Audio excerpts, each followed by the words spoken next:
One, we're ready. We love it. Welcome, investors. We are back with a quick December market update. I'm here with Jack Davis, co-founder Bryan Ziegenfuse. I'm a couple shades of redder now for my trip in Argentina, but we're heading into the holiday season. So, boys, how was the Thanksgiving? Yeah, I mean, it was excellent. Very low key, just my immediate family, but it was nice to rough around with the brothers a little bit and get some golf in. Turkey or ham? Turkey. Boy. Turkey. How'd you cook the turkey? Boring, just in the oven. Just in the oven. No deep fried turkey or anything like that. Would you cook up a whole pig? No, we did turkey. We did 2 turkeys. I was at the brother-in-law's. We did 2 turkeys on Thanksgiving. He deep fries one in peanut oil, and it's phenomenal. Oh. So good. And then the other way is the traditional healthy way. Traditional way, and then so that was Thanksgiving, and then got a chance to see the Nittany Lions up in Happy Valley. Put on a big W 2 weekends ago, and not this past week. And the uniform was amazing. Yeah. He had a great mask. Was it a Paterno mask? Yeah, that was That was a great. It was it's the 3 guys. It's not Paterno. Hold on. Is it Paterno? Is it? They got the 3 guys on the sideline that dress up and they walk back and forth. So I got the kids. Yeah. I got a picture with the amazing. kids. Yeah. It was amazing. All right, guys. Well, let's get into it. So we're going to be talking about our market update, and we got a whole bunch of things to chat about today in December. Unfortunately, we haven't had the Fed meeting yet, so we're going to be a little light on data, but you'll probably see some subsequent slides come from us in a couple days. But we'll start with interest rates here today. So, boys, what do we have going on here with the U.S. Treasuries, the 2 and the 10? Yeah, this is typically we've shown this slide a lot more zoomed out, but for this webinar, we decided to zoom in a little bit. So you'll see the past 6 months here. We have the September 50 basis point cut highlighted, as well as the November 25 basis point cut highlighted. We've talked about why the mortgage rates rose despite the September 50 basis point cut. I think the important thing to highlight for the upcoming meeting in December is futures markets are pricing in an almost 100% chance of a 25 basis point rate cut, so it's inevitable. This is interesting though, when we look out into 2025, markets pricing in 2 25 basis point cuts, one in March, one in June, which would bring the all-in Fed rate down to 375 to 400. It's interesting when we think back to September, market probably had 4 to 5 25 basis point cuts projected for 2025. So we've really seen that get reined in. Bryan, what do you think? Yeah. I mean, it feels like we're in this range bound area where the 10 years hovering between 410 to maybe 4.3, 4.4 range. It feels range bound, and we're waiting to see the new administration come in. And what type of what is he going to get through his cabinet picks? Yep. Is he going to get what type of policy is going to come, or what type of changes to come out of Elon Musk and Doge? Yeah, government efficiency. Hopefully less taxes. Yeah. Yeah. Maybe less taxes. Cost segs for our boys. Yeah. Bonus depreciation for their planes and Lambos. Yeah, we know you guys. So I think it's almost a wait and see. It doesn't feel like there's data coming out that's going to drastically change where we're headed, and this range bound area feels pretty determined, pretty kind of some equilibrium maybe. Yeah. And so that's what we're seeing. So I think bond traders got ahead of the market with the anticipation early on in 24, with them thinking there was going to be more rate cuts and getting aggressive. Do we think that's a trend that we saw? Feels like it to me. Yeah, and I think obviously the fear now is that maybe the Fed prematurely cut 50 basis points. And so they've made an effort to wind that back, I think, which is why you've seen sort of the 2025 projections come in. Yeah. I listened to something the other day on Howard Marks, and he was talking about, although the Fed's lowering slower, it could be a good thing, because if we see a recession appear in the economy, they have a loaded gun, that they have a weapon to actually potentially combat that. Whereas if we really cut fast, that may not be the case. We got back to the neutral rate even quicker than what we anticipated. And I don't think you're going to ever see us go back to zero rates, or at least doesn't seem to be. Yeah. No, I mean, it feels like that range, that like, what they say, 2 to 4, Yep. 2 to 4 range. If we hover around this 4 and then see where 3.75 to 4 next year, like you said, it gives you the ability to cut. You can cut if you can cut, because if depending upon any macro or micro elements that get introduced to the economy, that they have the ability to cut next year. But it feels like we're at a good, it feels to me like we're at a pretty good. It's healthy. So it just means that you guys got to get comfortable with a little bit higher rates for longer. And I think that's going to be a theme you're going to hear today. So moving right along, our next big driver, unemployment and inflation. What do you say, Bryan?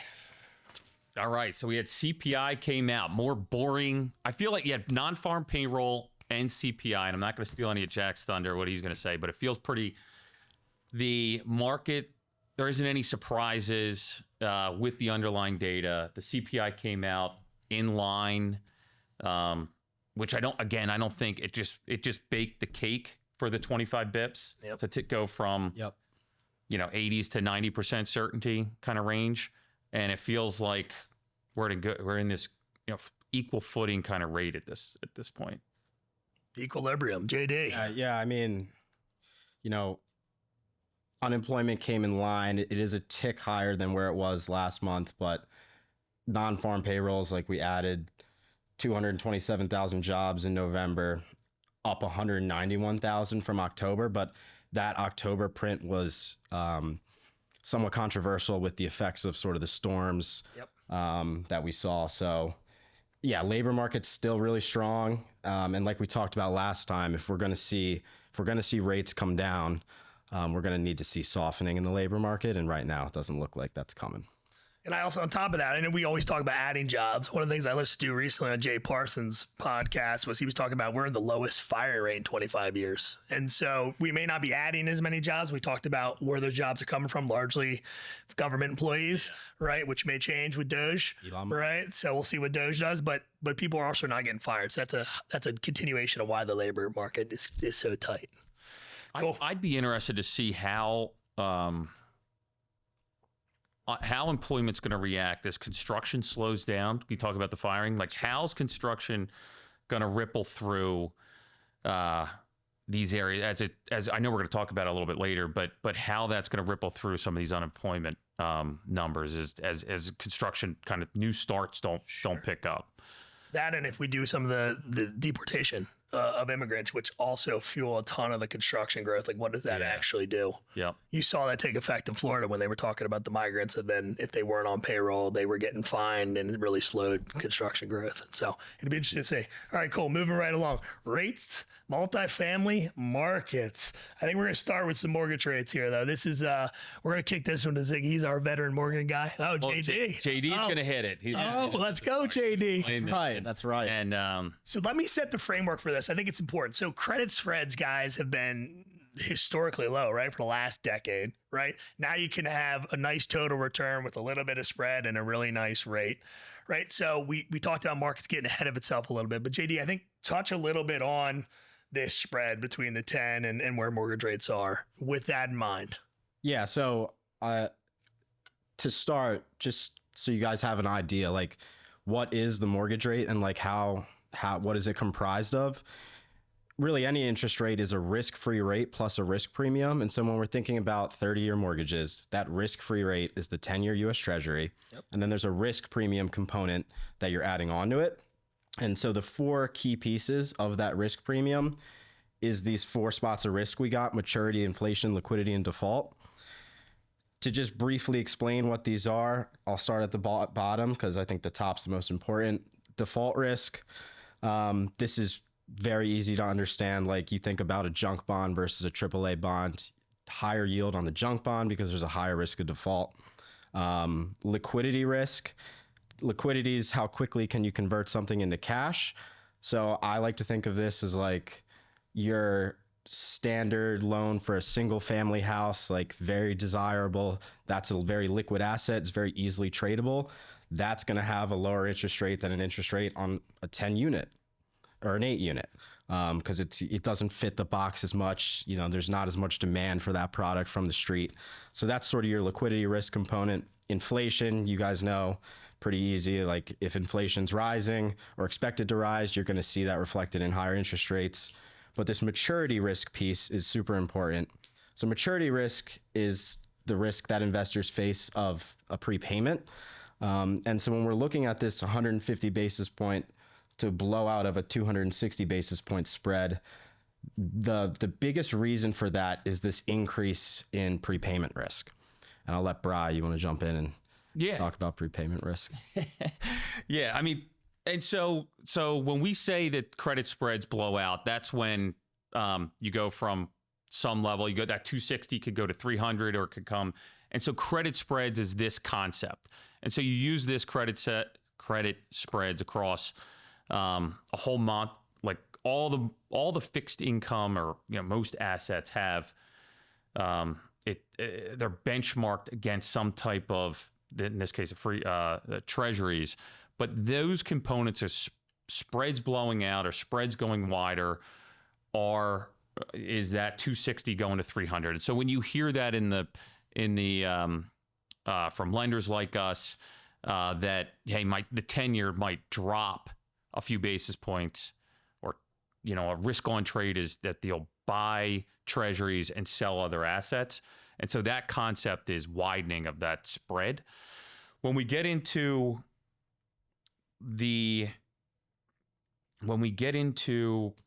prepayment, the prepayment risk, that is just a function of how mortgages are treated, and that mortgages you can refinance your mortgage over and over and over again. And so there's no call protection there. If you buy a treasury, it has a fixed duration. It has a 10-year duration.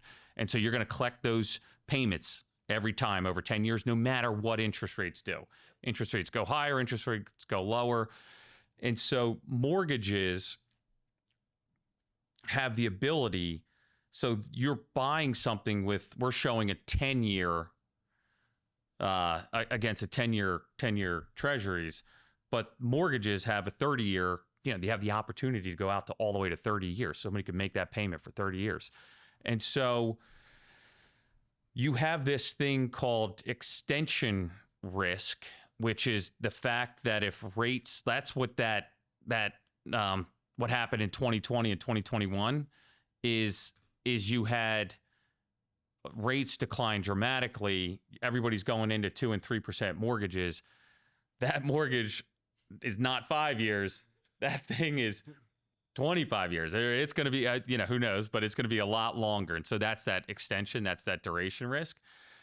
But the inverse can happen when rates move higher. Yep. And so rates move up to, like in this chart, rates move up 300 basis points, 350 basis points at a blink of an eye. It felt like a blink of an eye. And everybody and their mother is talking about refis. When the refi is going to happen. When the refi is going to happen. Everybody's telling you we're going to get back to 5% mortgages before you know it. They're Googling where the interest rates are. And so that risk of prepayment, so they could prepay at any given moment. Prepay, go to a new mortgage. They're good to go. The friction, there's not a lot of friction there. They could get that stuff done.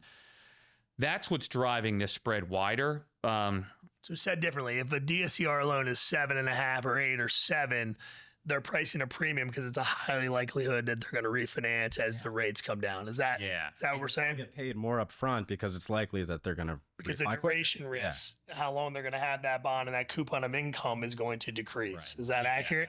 That's right. So let me use an extreme example. So if I go into a 7% mortgage today, and an investor would have to pay, say, 101 or 102 for that mortgage. If everybody believes that it's going to head to 6%, why am I going to pay 2 points a premium on that loan if it's only going to be around for a year or even 2 years? And so that concept, that's what's driving. That's the negative convexity of mortgages. That concept is what's driving this spread to be so wide. And there's also one other thing to add on that I thought was helpful. This slide or the other? Nah, go back to the other one real quick. What is as far as like as this whole going from 2021 to 2024, there's market participants in mortgages that change over time, and so we work with mortgage REITs over this time, for a long time we've been working with mortgage REITs. Mortgage REITs have historically been a pretty big participant of buyers of mortgages, and so when the yield curve went inverted, they, if you look at mortgage REIT stocks, like they got walloped. They just got hit over the head. And so while it's not like a material, like it's a component of this that helped, there was less supply. Mortgage REITs couldn't be buyers. They were actually sellers of mortgages because of the way their balance sheets function.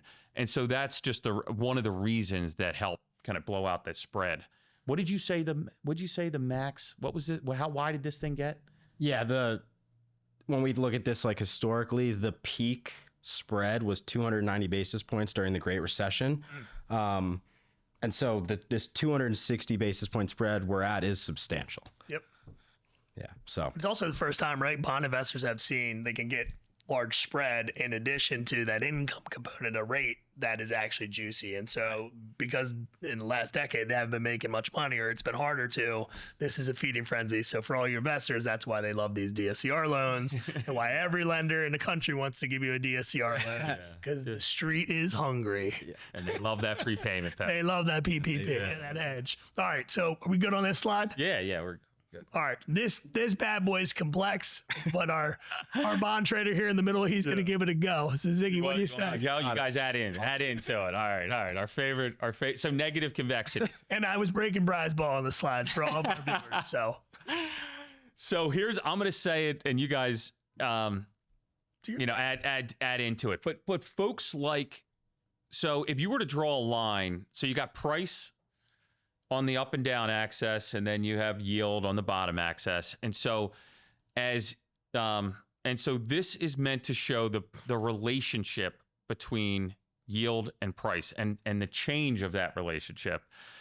So that what we were saying is right now we call it like par pricing, 102 baseline pricing, so like Freddie Mac's 30-year rates, I think at like 6.8 or something like that, 6.7 to 6.8 right now.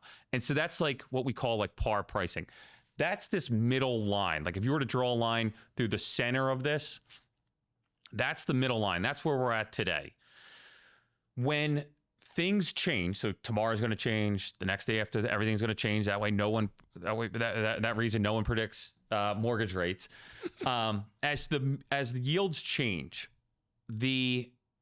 what we talked about is people, investors, as rates move, if rates were to move higher, there's a cap on how much they're willing to pay for that additional yield. And this is specific to mortgages, but there's a cap on how much they want to pay.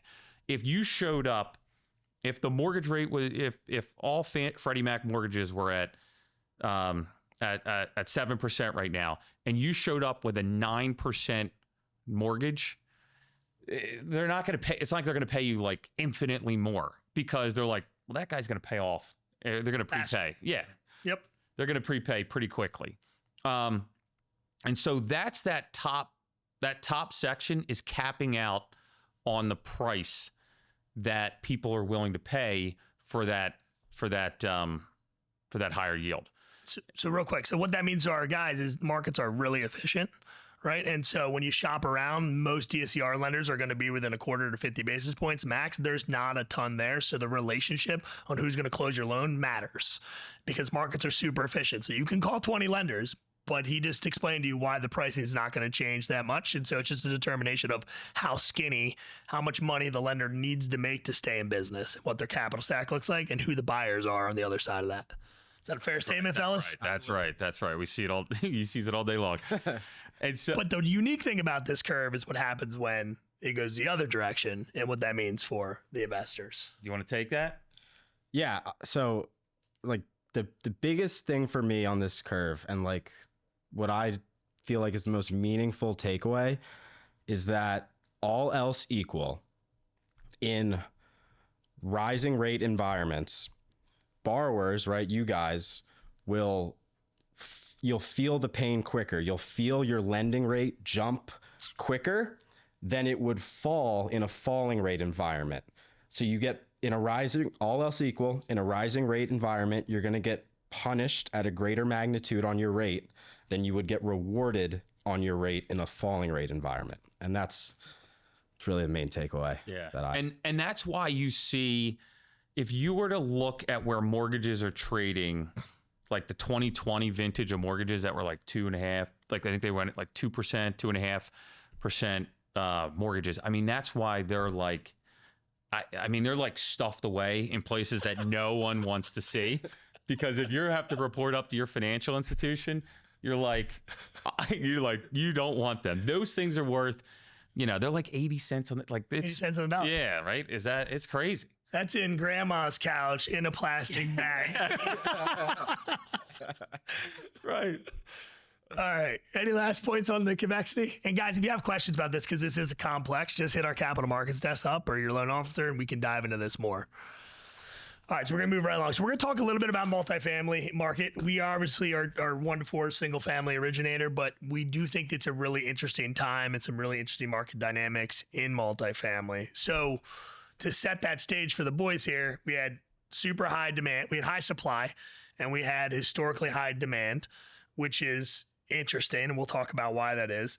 And then more importantly, we had retention, although there was a ton of supply. So you typically would see people trade up either to homes, to a nicer unit, but you saw a lot of retention in the multifamily space. So JD, you want to kick us off with some of the and he comes from a multifamily shop, so we'll give him, he's our shiny multifamily star. Yeah, I mean, we, like, when we were looking at some of this stuff, you'll notice on the slides that demand, like, really strong year over year for in the multifamily space, absorbing 138,000 units, like 4th highest level on record. Like that's insane. We are seeing some construction slows though, and I think about like Philadelphia, like the past, I don't know, 3-4 years, I feel like everywhere you look, there's tons of cranes, tons of building, but now I'm starting to see, less and less cranes every day. So we are feeling that. And then vacancy rates. This is a big thing, like vacancy rates continuing to tick higher. We do have, some good news in that rent growth is starting to accelerate. So by 2026, you should see vacancy rates start to come down. Yep. But the big thing you guys should be thinking about, like if you're a multifamily investor, as you're looking at deals, especially like first half of 2025, like you should be aware of sort of the market's expectations around vacancy rates, because that's going to plug into your pro forma model and it's going to affect your cash flows. When we were running multifamily analysis the past year, especially early last year, like 5% vacancy was very common. But some of the recent deals we've been running, we've had to run 10%, maybe even ticks higher in certain markets, which, does have a meaningful implication on the cash flow. So just keep that in mind if you're looking at doing multifamily deals in first half of 2025. I think a lot of these investors have been, and even the REITs have been chasing this Class A, Class B, main on main, multifamily. And what you've seen now is you talked about the starts from 609. I just recently read 250,000 starts in 2024. And so we're gonna what that means is you're gonna see a drastic lack of supply, and your demand's still gonna be high, especially if we stay in a high rate environment, because the alternative to either relocate and or to trade up to a single family house, which may be unattainable, it's going to be not an option for you. And so you're going to see high demand in a low supply environment. So it should push rents. So I'm screwed. Should offset. Yeah. So JD's going to hit us up for and rent's going to go up. Yeah. He's going to be hitting us up for an upgrade here and employment. I think if you could see this chart, one of the things that it's gray, which we should be like an orange, but anyway, that gray thing. Yep. Construction sticky during the 2020, 2021, 2022, 2023, and 2024 is sticky during that time period, even though demand went or absorption went up and down pretty dramatically. We are, like these guys both just said, construction's drying up. So you got 109 active units under construction. This is the data that came out of Cushman and Wakefield. I think there's lots of sources out there. That number, 36% down from Q1 of 2023. And Ryan just mentioned the 200 some odd that came on so far in 2024. This number, so 2025 looks like probably imbalanced. Demand maybe exceeds a little bit, but like you're going to start that that area is going to shift between demand and supply, which supply is coming construction, but it is falling off a cliff in this multifamily area. And if rates stay longer, because those Class A buildings, they need that low coupon on the end financing to make that work, right? And so if they don't get subsidies, tax abatements, credits, they're going to struggle, which is why you're starting to see construction dry up, and you're going to see this imbalance again. Yeah. And so what we looked at, 2026 is where you're going to see everything's market dependent here, is that 2026 feels like you could take some meaningful moves out of the vacancy rate. So yeah. So the continuation of this data, right? Is this kind of giving us some market specifics? Yeah. So you've got everything's real estate super dependent upon the market that you're in. And so you got the Northeast, New York City, huge component of the Northeast, Boston, Philadelphia. You got the Midwest, the South, and the West. I think key things to look at on this is you have a high vacancy rate in the South. 10. We talked about 10%. That feels like we're starting to move in the other direction, but obviously it's very market dependent. Like when you look at the Cushman Wakefield data, you'll see Austin, Texas is getting beat up. That's Colorado, right. Arizona, Florida. Yeah.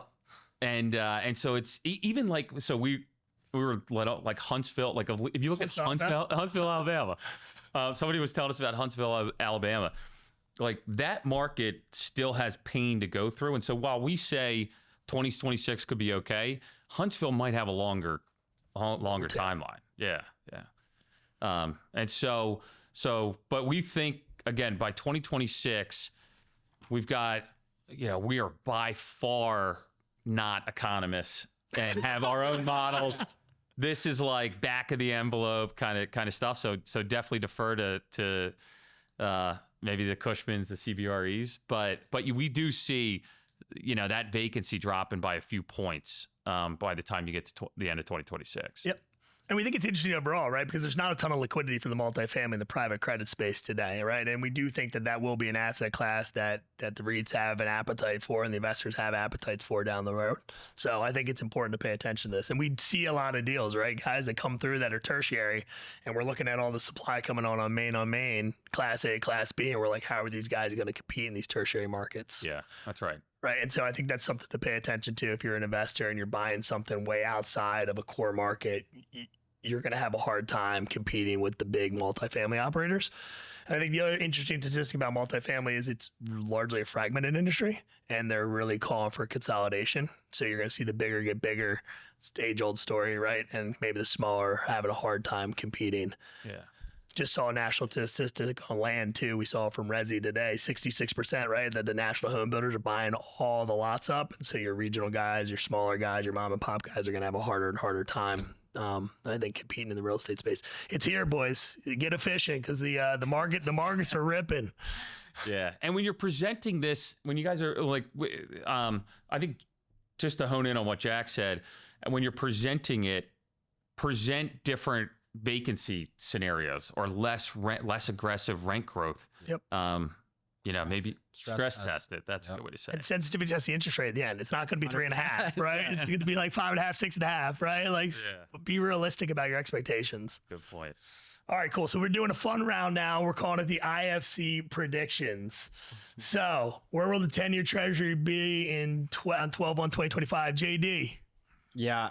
So we're at like 4.2.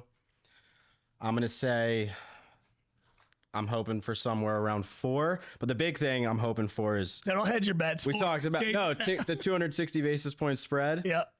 Like the historical average is 200. So I'm going to say that tightens up closer to 220, putting sort of the 30-year mortgage rate around 620. maybe then I'll be able to afford a home. I don't know. It's not that unlocked sweet spot we talked about last. Right. Ziggy? Yeah, my numbers, I'd say 4 to 4.5. So you could split the difference. I think we move higher in the 10-year. I think we move higher in the 10-year over the next year, and maybe some of the spreads come in. I'm far from the expert here, but I'm going 3.75 to 4. There you go. So we'll switch it up here. All right, what markets are you most bullish on in 2025, Ziggy? All right. I was gonna go. So I like the Columbus, Ohio. Like, so to pick a specific market, I like the Columbus, Ohio, and I like the markets that have some diversification of economies in it. Not it's built completely on certain areas, and so I'm bullish right now on the Ohio area. Love it. JD? Yeah, my sleepers are in sort of the Midwest. They're not the big boys, but I sort of like, just from a lack of supply standpoint, like sort of Kansas City, St. Louis, Indianapolis. Love it. Those types of cities, yeah. I'm going North Carolina, Tennessee. North Carolina, There we Tennessee. go. All right, bearish. Most market you're bearish on. JD? Southwest Florida. I mean, it's tough. Just LaBelle? yeah. Cape Coral, Fort Richmond, Fort Myers. It's just like the oversupply is wild, and then you have the insurance piece, like with insurance costs skyrocketing, which is hurting a lot of deals' ability to cash flow. So Southwest Florida for me. Yeah. Philadelphia. That's what it feels like right now. Yeah, I think I would go with I just to pick on Florida for a little bit. Since it is so the question is 2025. Yes. So I got 2025. I'm going to go with Florida. I think there's a lot of resiliency with Florida. Winter's coming in the Northeast. I wish I was in Florida. Yeah. And so I'm going to stick with Florida. West Coast of Florida. Consensus. Florida. Good. All right. Biggest surprise for real estate investors 2025. I'll go first. I think it's going to be rates higher for longer, but more importantly, insurance cost. Good. Yeah, I'm gonna piggyback on the rates. I don't think rates will come down as much as people hope. All right. Mine. All right. So I was thinking about this one. The biggest surprise. Dangerous when you think too much. He's back. Yeah, he's back. Could be good or bad news, boys. I don't know. 24 hours ago, and he's back. He makes me. Yeah. So one of the things that has been a core, like one of the things we always pitch our investors on as we're out, raising capital and whatnot, is like we like core fundamentals of meds and eds. And so Yes, we do. 2025, maybe it's too soon, but maybe that's been a silver lining. It feels like some of that, depending upon some of the actions from the new administration, it'll be interesting to see if that impacts that nice blanket of meds and eds, if there is actually an impact there. It won't happen. I mean, real estate takes a while. So 2025, 2026. But could we see that felt like trajectory of cost? So like everything's deflationary except for like meds and eds. And so does that dynamic change, and will it impact, areas that have had a blanket because, have been insulated because of meds and eds? Interesting. Yeah. Because we have meds and highly regulated, right? Yeah. And we hire regulators to regulate regulators on regulators. And so, what happens if we remove some of those regulators? We shall see. Yeah. All right, the last one. Who do we have winning the Super Bowl and the college football playoffs? I'm back, and so I'm going to go first, not Penn State. Wow. And then Kansas City. Kansas City, boring. I know. I mean, Traditional. I want to take the Birds, but after last week, I don't know, all this AJ Brown talk. But I'm going to take the Birds, and then I have to take my Nittany Lions. Have to. Yeah. Yeah. I mean, We've got the easiest path, though. We got a path. That's right. SMU, Boise. Boise. All right. I'm going to. An egg on that one now. It's Boise out As long in as we Arizona. don't play Ohio State, we might have a chance. Yeah. There's 2 more games. Yeah. Michigan beat them, though. I know, but they own us, so. Yeah. It's a mental thing at this point. Got it. Neutral ground. I don't know, maybe. All right, I got to stick with the Nittany Lions. I got to ride high. The whole family's gotten Penn State. They got Penn State stuff up there. They got Penn State stuff. We are. Yeah. So hopefully maybe Santa will bring some Penn State stuff. You never know. Yeah. And then so for the Super Bowl, I'm not going to go. I'll stick away from the Eagles. But I'm going to go with the Detroit Lions. Oh, that's a good one. That is a good one. That's a good one. Yeah. Yeah. Like their coach. Yeah, I know. I really want Josh Allen and the Bills to win, but I just Casey owns them. Bills. Yeah, I want the Bills. I want the Bills. Yeah. All right, guys. Well, that's it for the market update in December. Look for some slides look up, I guess, for some information after the Fed meeting, and we will see you back in January. Have a wonderful Christmas, and go Penn State, I guess. Yeah. We're gonna open up for questions. Not Penn State. I had to. I know. I had to. It was good. Oh, that was good. No questions? Man, you guys are making it easy on us today. Or you're sleeping from negative convexity. Yeah.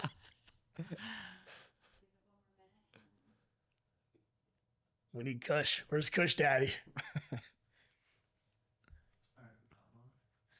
So what multifamily markets do you like? Any different than what you're bullish for? Or any different than your bullish markets? Thoughts?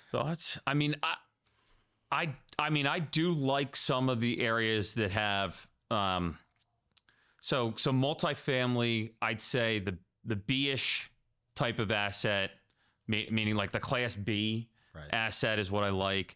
I don't hate, like, I like the Philadelphia. We're actively underwriting a lot of the Philadelphia-ish areas. I'm bullish on markets where it doesn't feel like the asset is that unique thing that's out there, that where it's like you have a multifamily embedded in a very residential area. And so I like stuff that can be tradable, because multifamily assets they're harder to value because you have a sales, like when you actually go and sell it, then you have a valuation approach. And so, or an income approach, they call it. And so there's different ways of doing it. And if it's really hard to value the sales side, I don't know. I'm not crazy about that but I am bullish on that multifamily in areas that have a lot of multifamily or have multifamily. Here's a fun twist. I recently heard they were comparing Austin, Texas, which performed really well up until recently, to California. And actually California over the last 5 years has performed better than Texas, and it's because of the regulatory environment. So the operators and the lack of supply that comes on there when they do get a project approved performs really, really well. So they took an adverse stance, which is regulatory states like New York, which may have some changes to vacancy and rent control. In California, maybe bright stars coming up at 25 and 26 if you can operate in them. I like that. That's interesting. Yeah. I like that. Next one. Are we still headed for a soft landing? Or no landing at all now? Go ahead, JD. I think. Yeah, I mean, inflation did tick up. Like, I think it was 2.3 for November against 2.2 in October. I do think we're still on track for the soft landing, given now we're only going to see maybe 2 rate cuts in 2025, and I actually think maybe it's going to depend with like Trump's policy, but I think there's a shot we only get 1 cut, just because the market feels like with his like tax cut plan, increased deficit, you got to go to the debt market to finance the deficit. So, I think that could keep rates higher and therefore keep sort of inflation at bay, and we do have a soft landing. The tariffs too. A lot of uncertainty around tariff policy. Right. Yeah. Right, what do you thought? Yeah. Think? I think there's still a decent amount. So I wouldn't. My base case would be soft landing. I still think there's some stuff that's underlying, like we were talking about it yesterday, where you have companies that were financed at lower rates or they acquired them through private equity type transactions. And so I think there's still some of, and you can elaborate that on that more, but there's still some underlying things that could be out there that keep a lid on inflation, keep a lid on growth, keep a lid on that could be concerning. So as they work through those areas, I think government hiring fueled the last 2 years of hiring. Yes. That's not going to continue. And so maybe it goes the other way, but it's at least not going to continue at the degree that it has continued. And so that should be negative on employment or less positive on employment. And then you have construction, which is a big component, should be slowing down. Now the home builders, like you mentioned, that's still positive, but it's still, real estate is slowing down. And so I think those are negative headwinds that keep a lid on inflation, keep a lid on growth, keep a lid on those things. So, but again, I think a soft landing feels, I think we're still there. Yeah, I would agree on soft landing. The thing I'd say to the world, I guess, is we're actually in a normal interest rate environment. I think a lot of people have been attuned to super low interest rates since the GFC. But if you look back when Volcker had to take interest rates to 20% to tame inflation for 3 years in the 80s, like we're in a normal interest rate environment pre-GFC, right? And so I think we got to get comfortable operating in a slower growth environment, with normality being these be the interest rates that we see on an ongoing basis. But it still feels like a soft landing and we're moving in the right direction. Yeah. What cap rates do you underwrite multifamily assets to? Yeah. So I'll start and then you guys could. So it obviously depends on the type of asset, who the investor would be. Is it a mom and pop versus maybe like more of an institutional investor? There's going to be different profiles and asset types, and what market is it in? Is it Main on Main, as Ryan mentioned, or is it in a gentrifying area that isn't Main on Main? We're seeing, to give you a specific answer, so we're underwriting some new construction right now that we think could trade.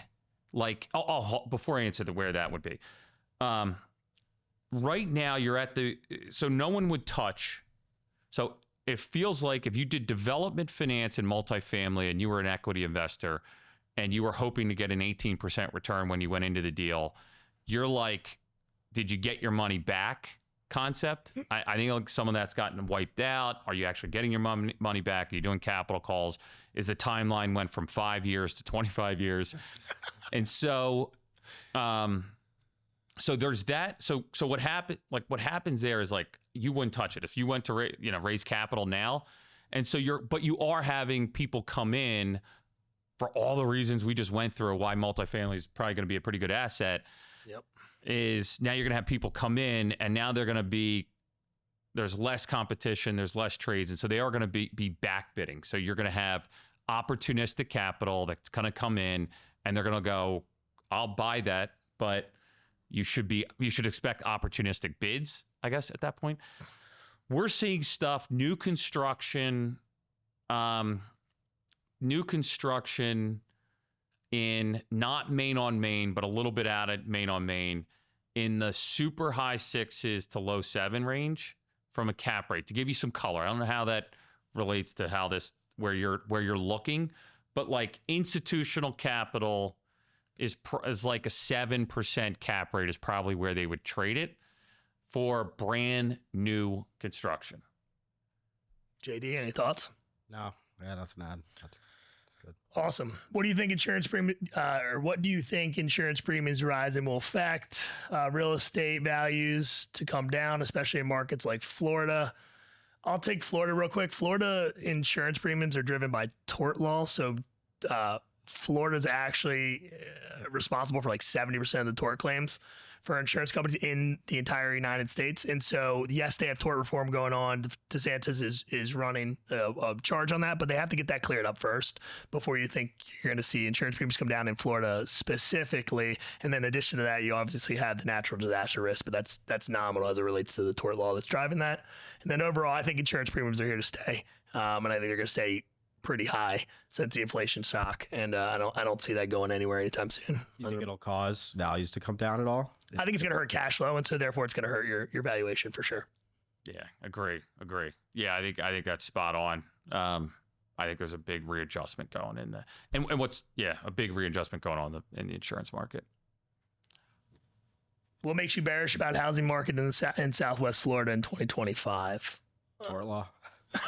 Tort law. But Bryan, you've talked a lot about this with Steve and others. Like, what are your thoughts on this? Yeah, I mean, it's mainly a surprise. So I think it's, so we talked about 2025, so it's a pretty short period of time. The supply feels it's pretty high right now, and they just can't get through it. And so we see it all day where whether it's folks not qualifying for the single family homes, it's just taking a very long time for properties to be sold, and it feels like it's a demand issue for at least the last 6 months that we've been looking at this more closely than others. That could change quickly. We think some of the fundamentals make sense. You have strong diversifying economies with Tampa. So Tampa continues to diversify, it becomes more, and so we're bullish there long term. That feeds its way down the coast. Naples, you have this aging population. Everybody, people love to go to Naples, as well as these other areas. And so we think there's long term. We just think 2025, or at least I think 2025, it was some short term pain. And again, you have 2 hurricanes that came through there, and you have Fort Myers. Fort Myers Beach is a tough area. So if you think you're going to bounce back quickly from those areas, and I was caught off guard. Like, we've funded plenty of stuff there. Like, if you bought there, like, it's taken a while to bounce back from some of these hurricanes. I think it just takes longer. JD? No, I mean, it's the cheapest real estate in Florida, right? And so naturally, it's where all the investors are going to gravitate towards, but it doesn't have the employment base, it doesn't have the amenities, it doesn't have the retail that goes with it. And so it is going to be long term, we think. And the relocation, right? Job relocation, people are back right in the Northeast. And so they're spending less time in Florida. And so it's going to take some time to absorb that supply, I think. And I think Bryan did get that QZ in Naples. Yes. Got it shipped up. Jerry, gotta get him a different color. That's my face. All right. Read that for me. What are capital markets partners' outlook for 5+ unit commercial mixed use DSCR loans? Where is this volume of loan writing increasing? Where is it decreasing? Cap markets, boys. Hot to trot. I mean, I feel like there has felt like when we talk to our institutional partners, there does seem to be slowly but surely, like, somewhat of an increasing demand for sort of the 5 to 10 unit multifam and commercial mixed use. Emphasis on slowly. Like, it's not like the floodgates are open there, but we are starting to see some more institutional partners evaluate it. So, that is a tailwind.